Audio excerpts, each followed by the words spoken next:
interesting and coming together over the last few months, as everything has been in 2020, all the way through whether any of this structure would even fit in this building. So, I was really happy with how everything turned out.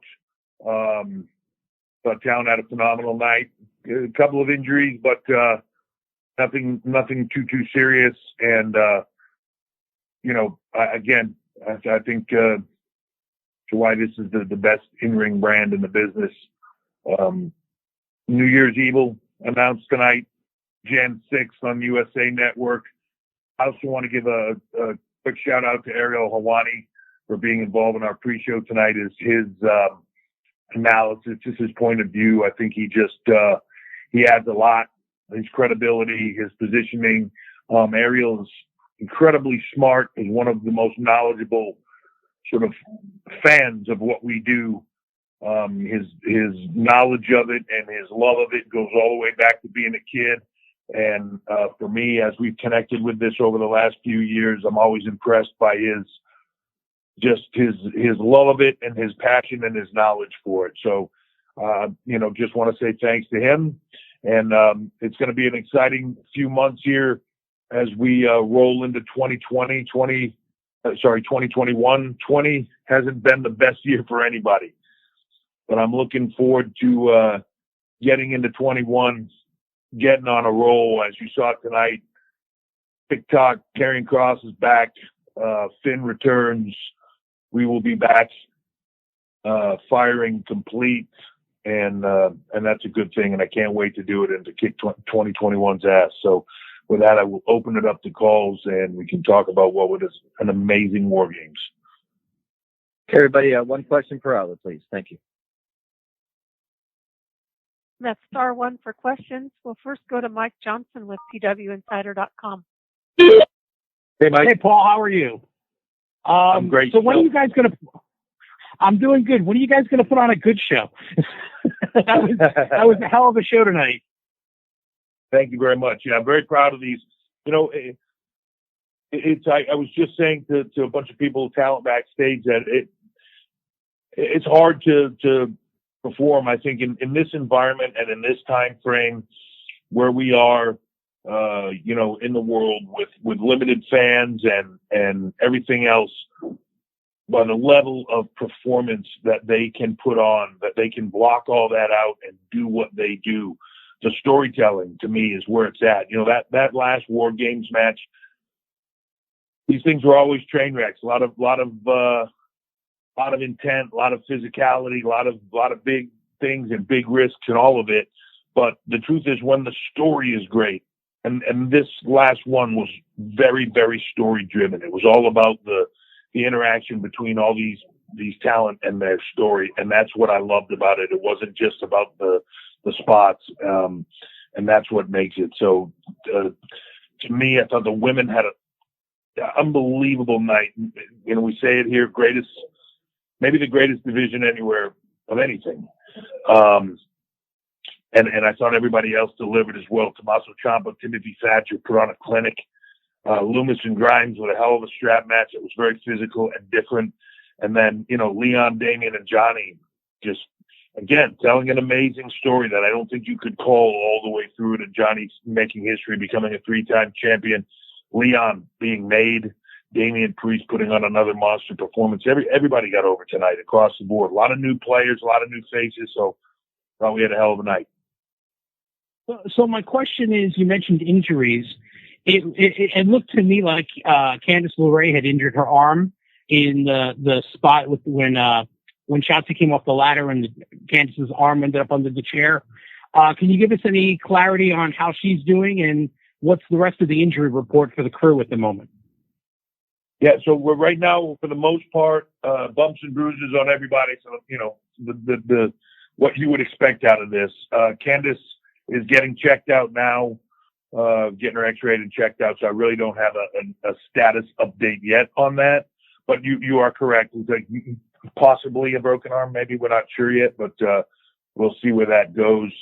Bobby Fish got a little bit of a laceration on his elbow, but we're not exactly sure if it's just the elbow, so we're just kind of waiting to see. But other than that, just bumps and bruises. I hold my breath on these kind of shows every single time, and tonight was certainly no different. But if that is the extent of it, then we did well. Well, everybody earned their money tonight, and you guys put on a great show. So I think I speak for everybody who saw it when I say thank you for that. And we hope everyone's okay. And I'll acquiesce to everyone else. Thank you for the time. Thank you, Mike. Thank you. And next we'll go to Gary Cassidy with ITR UK. Hi, Paul. Thanks for taking the time. Hey, Gary. So one of my favourite things about TakeOver is it seems to serve as a checkpoint for how talents are growing and maturing, both as performers and characters. And I know you've previously mentioned, star-making performances from Damien Priest. I think Raquel Gonzalez had one tonight. But what I wanted to ask was, I know the Undertaker has been very vocal about his previous work with NXT talent and even having conversations with you about maybe a more permanent role. Has there been any progress on those conversations at all? Or even more generally, are there any talents that you've noticed that have really taken advice from the Undertaker on board and upped their game accordingly? Well, look, I can tell you this, that anytime Taker is involved here, anytime he's walked through these doors, everybody that's here is better for it.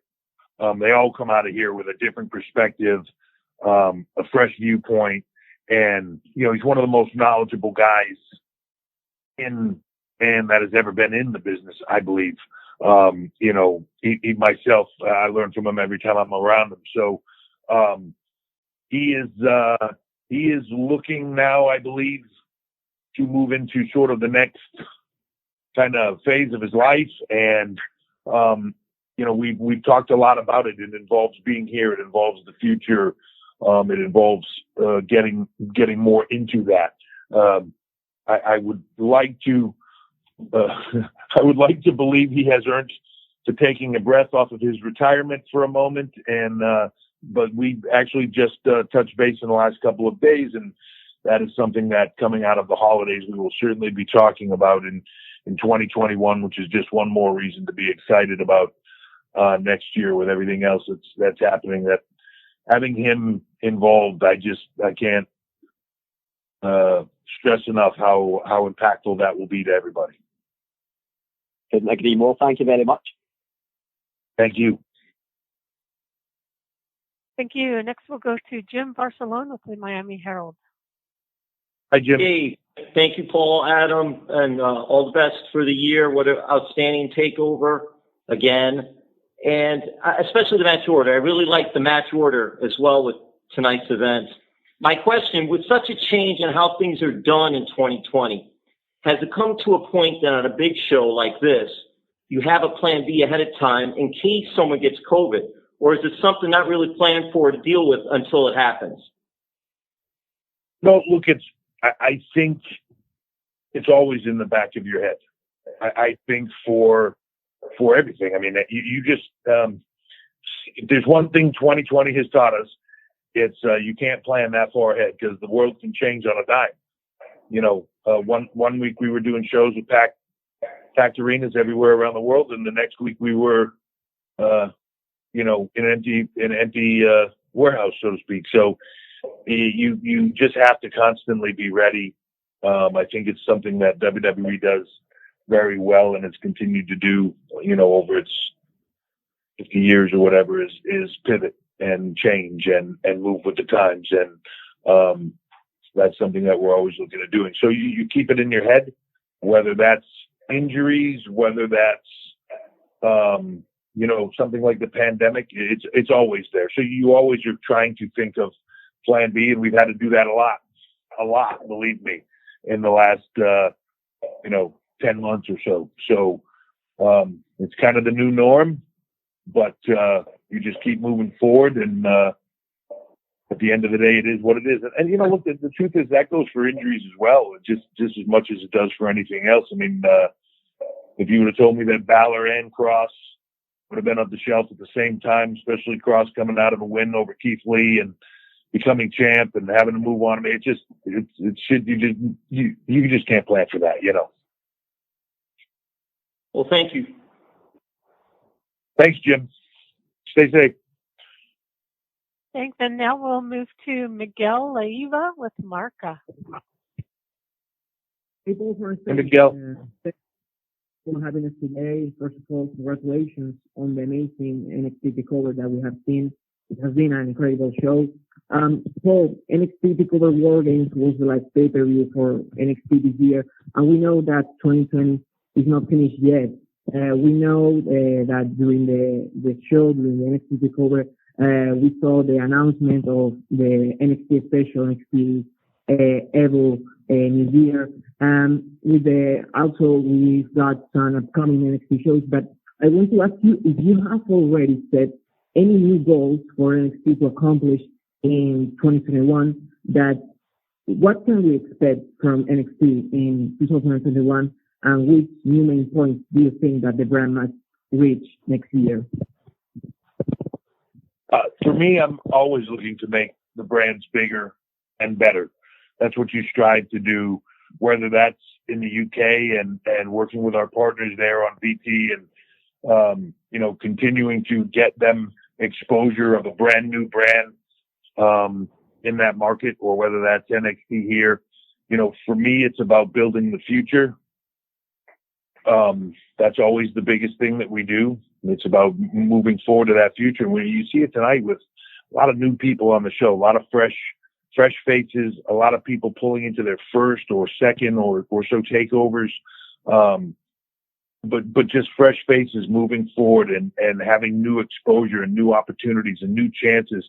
And then even when you have, you know, people that have been around for a while, but you see them succeed like Oni and Danny do, where you're just, you know, man, having that success for people like that are grinding every day and are just such great guys, you know, it's awesome. It, you know, clicks for them and here it goes. So more of that, you know, and more of just creating new stars, creating the future. I believe that this is a brand driven by youth and enthusiasm and will continue to be going forward. It's what we are. And hopefully 2021 will be a bit of a smoother ride for everybody in the world. And we can all just do what we do as opposed to constantly having to work around it. Thank you so much, Paul, and happy holidays. Thank you. And once again, that's *1 for questions. And we'll now move to John Alba with Central Florida News 13. Paul, thank you so much for taking the time. Thank you, Hey, John. as well. Great show, as always. And for me, when I watch this, Pat McAfee's the standout. And it's pretty incredible to see him elevated in the way that he's been so far. I watch him and I see top guy potential in someone like him. What can you say about his ascension and what his ceiling is? And does it make you guys evaluate how you go about tailoring the system? Because here's a guy who came in with very limited training in your system and has found himself at the top of the card succeeding. Yeah, look, I think that people, it's funny what Pat puts out and what he doesn't, and what he says and he doesn't. There are certain people that are just naturals to this. You know, you've seen it over the years, whether it's a Ronda, whether it's a Kurt Angle, and somebody like Pat. Now, saying this will take nothing away from Pat, because what he has done has been absolutely amazing. But his, the people that he's been put in with, the people that he's been around, you know, eight guys in War Games tonight, including Pat, all put their heart and soul into that and made it all happen.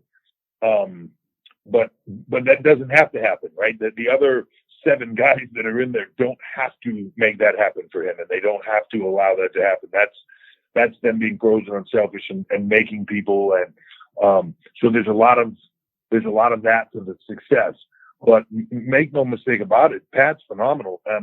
You know, it's funny because people talk about the system. There have been a lot of people that have come into this that have been turned into superstars that had never stepped in the ring before. And the system works. There are people that have come from other places where they've had incredible success, and you allow them to fly that here, and then you help them take that success to another level.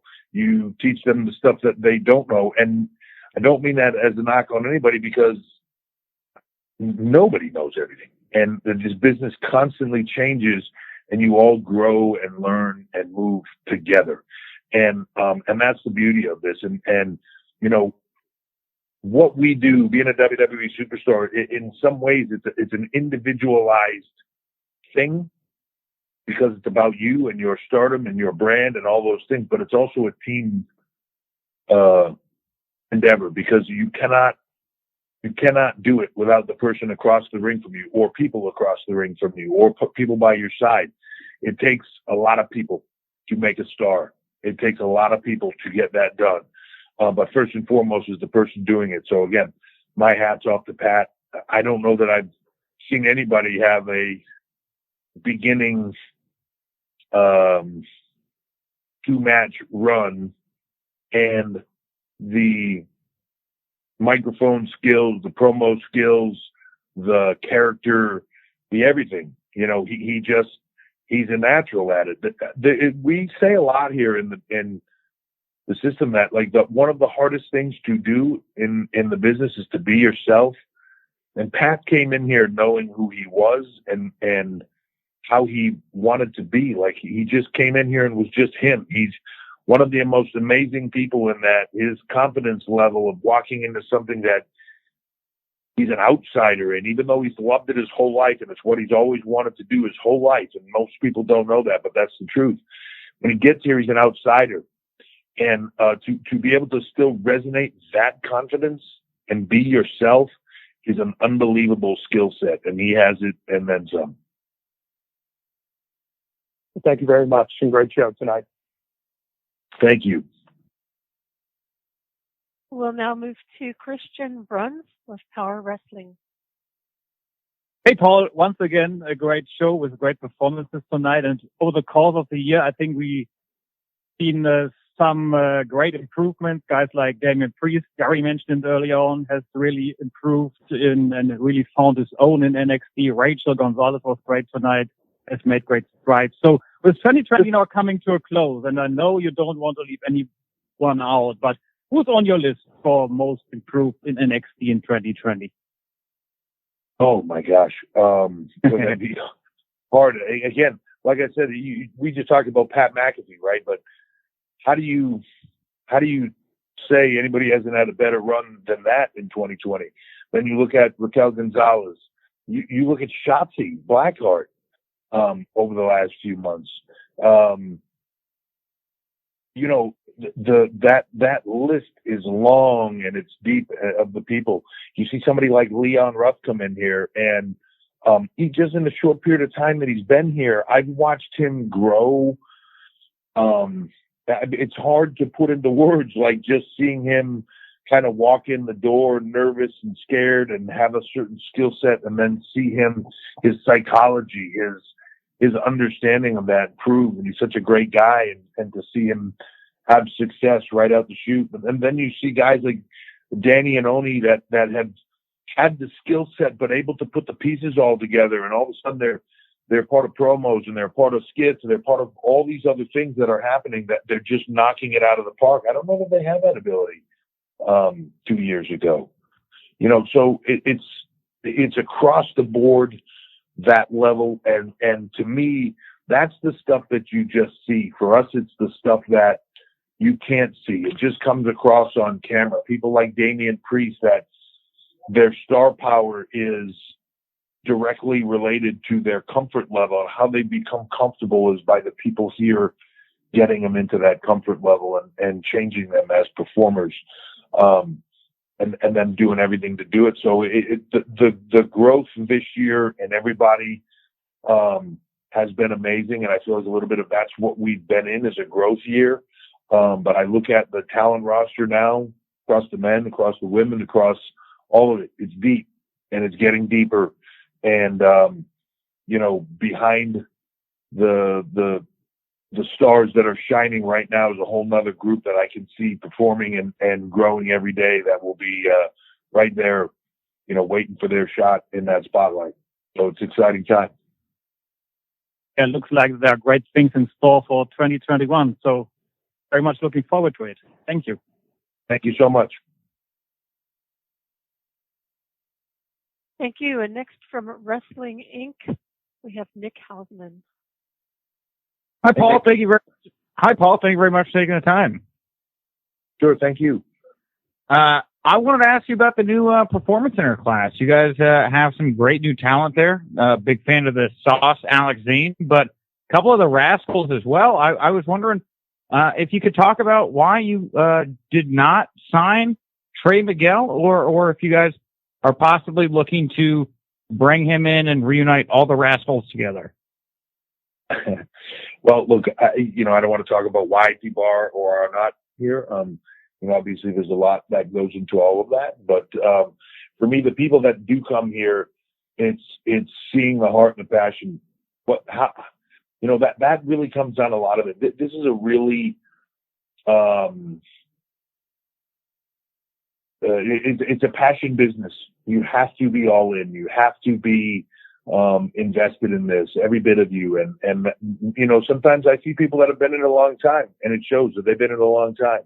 And I don't know, sometimes that passion isn't there. I think you see people that are new to it, and sometimes I see like, oh, they like this, but it's not everything to them. There are times when I see people like I see coming in the door now where I just go, man, their passion and their heart, they live, breathe, eat this. When they're at the PC, every time I see them, there's a huge smile on their face. It's like the greatest day of their life, just being in the doors and training and getting in the ring with people and learning. So those are the people we want here. And that's not to say anything about any of those names I mentioned, other than the people that are here because of that heart and that passion. So like you said, the future's bright. There's a lot more coming in behind them. And, whether that be people that have been in this business for a while, or whether that be people that have been dreaming about this their whole lives. And, now's the time for them to walk through the doors and try to live their dreams. I want to give the opportunity to all of them. And that's what this is about. So you're going to see people who you've never heard of and you've never seen walking through these ropes, and you're going to see people that you've heard of and you're excited to see what they can do next in their career. So we're going to make them all stars, hopefully. Cool. Thank you, Paul. Thank you. Next, we'll go to Alistair McGeorge with Metro UK. Hey, Alistair. Hi, Paul. How's it going? Good. How are you? How are you doing? Yeah, not too bad, thank you. Great show as always. We've seen kind of this sort of Great American Bash, Halloween Havoc, and now New Year's Evil. So I was wondering, first of all, how beneficial is this model of the themed TV specials, and could we see it adopted by NXT UK in the future? Yeah, sorry. I was drinking. It's, I think to have those sort of tentpole opportunities is very important. And to build two big events, to build two big moments, this business in some ways is like a great book. Every show is a different chapter. Some of the chapters are setups for other big chapters, and you have to have those big delivery chapters throughout, and that's what you look at doing in this. And I think you get to War Games having a particular flavor to it, and then you get to the other side of New Year's. We'll have New Year's Evil. We'll have another takeover behind that. It gives you those tentpole events to build big things, to continue to deliver on stuff on a week-to-week basis, but to build the larger storylines where you can get that delivery on a different level. Is that something that we would look to do in the UK? Absolutely. For us in the UK, it was really a part of getting it started again and getting everybody back engaged again. That brand had kind of just gotten rolling, when it all kind of pulled back. So it's about getting people comfortable with the characters again, people comfortable with the storylines again. I'm a big fan of that brand. I love the style. The Heritage Cup to me is awesome. Kaylee Ray, Piper, Walter, Ilya, Tyler, just there's so many talents over there. Devlin, just amazing talents. The coffees, there's so many. And yes, absolutely. That's where we want to get them going. We want to be able to build that brand into a global brand as well. Just a little difficult in this time frame, but we'll definitely head down that road, and for sure you will see more of that in the future across all of it. Fantastic. Thank you very much. It's always a pleasure. Take care, man. Thank you. And our next question will come from Sean Ross Sapp with Fightful. Hey, Paul. Thanks for taking the time. Thanks, Sean. So it's kind of wild to think after this year, Royal Rumble is next month, and you guys have had some success with stuff like Great American Bash, and obviously you've got New Year's Evil coming up. Have you all ever considered doing Royal Rumble as a standalone NXT event? I mean, on the women's side last year, like there were more representatives from NXT than any brand, and if not, do you have any say in who it is that goes to the Royal Rumble from the NXT brand when it does happen? There's always conversations about that as the Rumble gets closer every year. Look, I'm a big fan of having separation. Now that doesn't mean that's the sole answer, but I'm a big fan of having some separation where there's some uniqueness. I love the fact that Raw and SmackDown have Survivor Series. I love the fact that we have War Games. It's different. It just has a different vibe and a different feel. I love the fact that the Rumble is the big thing that leads you to Mania. I think having those differences are great, and as you are building NXT up into its own brand more and more, having those differences be stark is great. I think when you have moments like the Rumble where they can all come together and have those moments, that's even cooler.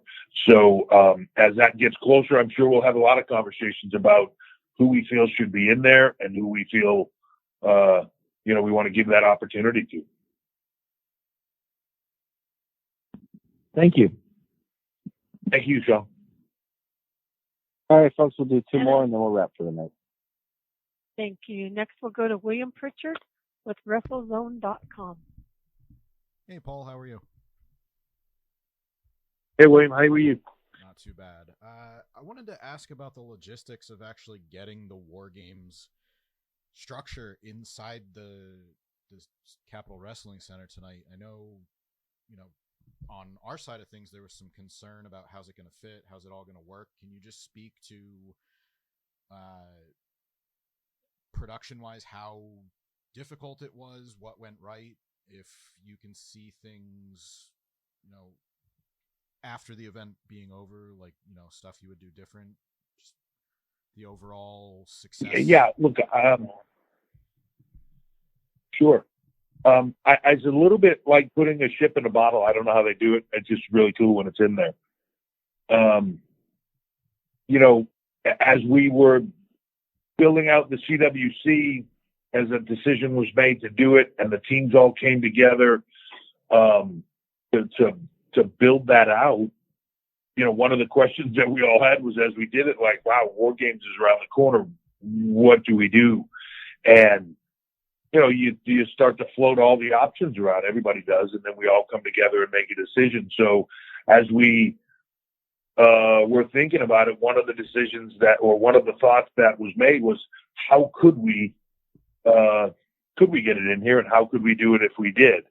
And one of the things that makes this company amazing, and I would speak to it, is the television production, the teams that make the content, edit it, put it together, is second to none on anything in the world. Kevin Dunn's team, across the board, and then, even some of the guys here that work in the digital production and everything, I just can't say enough. I'm, sometimes we put these shows together, and as the story packages come together, I'm just in awe of what they do and how they put it together. That team combined then with the team that creates the set design, the team that designed and built the Thunderdome, it's amazing. The team that, when they first talked to me about doing this with the CWC and showed me the design, I was like, oh my God. But then when we start to talk about how do you get war games in there, that's a whole nother logistical challenge. And then one day you get the note that says, I think I got this figured out. And, that they do what they do, and it's magical. And, they showed it to me in a design format, and I was like, holy cow, I can't believe you guys can do this. They put it all together. And then you get here today. The difficult part about it, the Capitol Center itself, you build the Capitol. To this day, I still feel like I bought the brand new car and I've got the manual, but I'm still trying to figure out what all the buttons do. Like, it's just so many things in here that we can do. How can we figure out how to use the walls and the video? How do we figure out how to use different lights and different things? You're constantly just evolving it. And it's like having a brand new car where 3 months into it, you're like, touch a button, you're like, oh my God, I didn't know it did that. Right. It's really cool.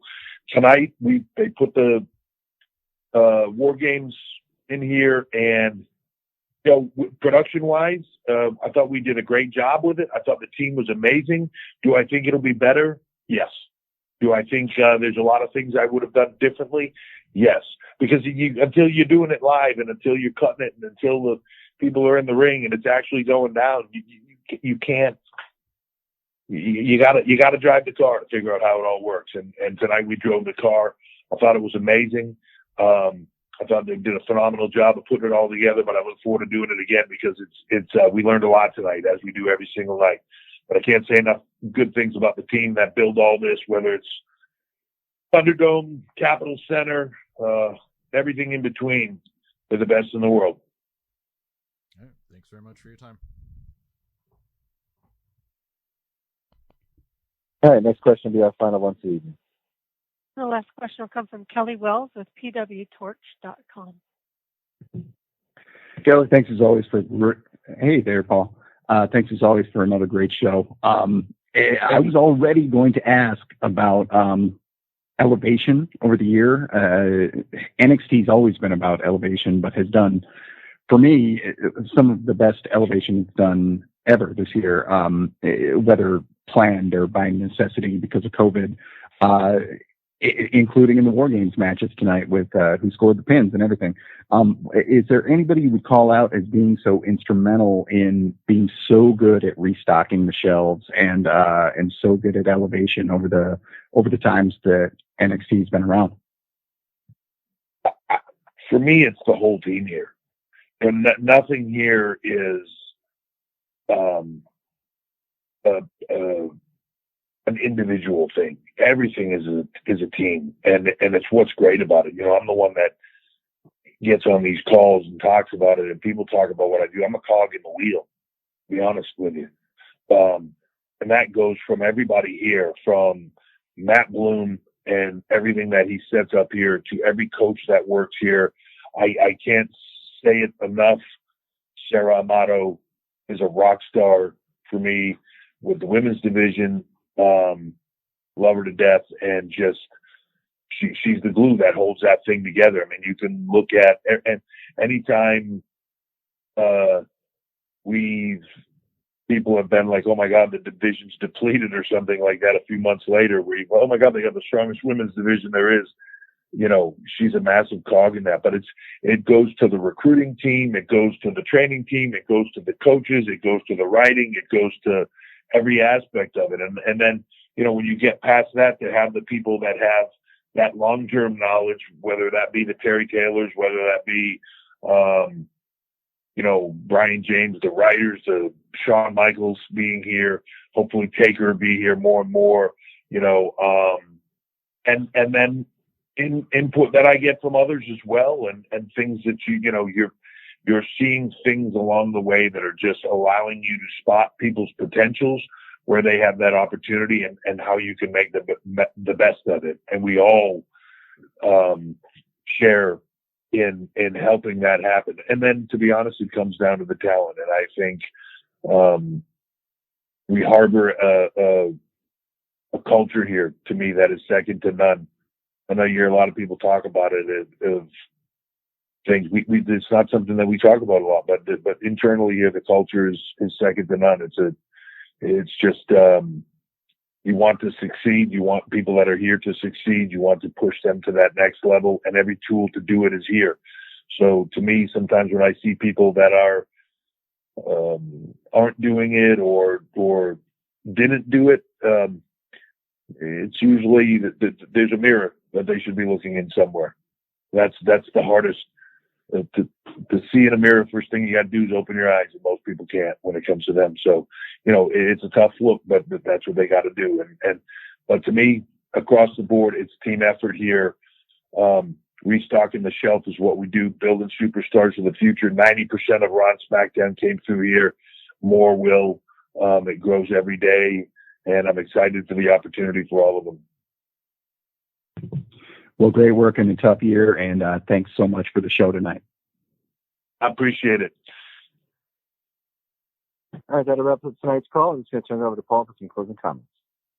Thanks. I just, again, thank you guys for the support. I know it's been a hard year for everybody. 2020's been tough. It's been tough on us, from a performance standpoint, from every part of it. And everybody is doing the best they can to get through it. Hopefully everybody can stay safe. They can continue to prosper into 21, and that this year will be a change and will really be a better year for everybody involved. Lot to look forward to, especially in WWE.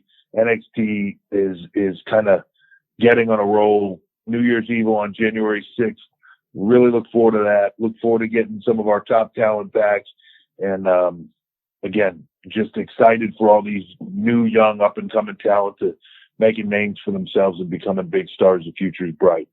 So I'll leave it with this, that one thing that I did miss tonight was when I left gorilla position was Pat Patterson sitting there next to me with tears in his eyes saying, "God damn it, Paul, that was great. The wrestling, oh my God, I just love it." And it was a tough night from that standpoint because I could feel his presence here. He would have loved it. He would have been so proud of all these kids and what they were doing, and he would have loved the product, and he would have loved what they did tonight.